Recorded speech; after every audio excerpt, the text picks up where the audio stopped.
So, having decided that we actually need more than one table in our database and design those tables as we have here, the clients table, the sales table, and the country table, what we then need to do is actually define a relationship between each of the tables. The relationship is a link between any two fields in any two tables. So if we take our clients table, how do we know which sales belong to which client? Well, we link client's ID to the sale client in the TBL sales. So we physically create a join from the client ID to the sale client. Now, the client ID we know is the primary key in the clients table, and that will link through to the sale client in the TBL sales.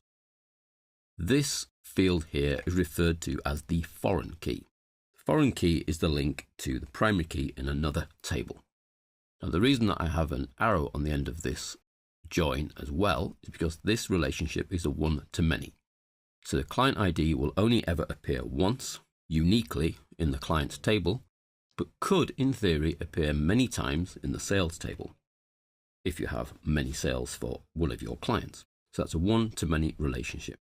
The bulk of your relationships will be one-to-many. We then need to create a join between the countries table and the clients table. In this case, the one side is going to be the country ID because that's the primary ID for each country. So we link the country ID to the client country. Notice that the arrow points that way. Client country is now classed as the foreign key in the relationship, and we have a one-to-many relationship going in that direction.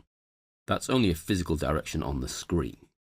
The direction is one-to-many, primary key to foreign key. Now, there is no need to create a relationship between the countries table and the sales table because we can find out the total sales by country by effectively using the clients table as an adjoining table. So if we were to run a query that said, show me all the total sales values for Australia, we can include all three tables in our query, take the country name from here, the sales value summed from there, and it will use this join here through to that join there to decide which sales belong to which country. There's no need to repeat ourselves by putting into this table the country and then linking through to this one. That would just get too messy, too complicated, and too many things to keep updated. So these are our relationships. What we need to do now is look at how we would physically create those relationships in an Access database.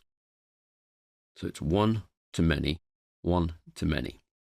You can have one-to-one relationships where you may have a table of information, you're linking the primary keys.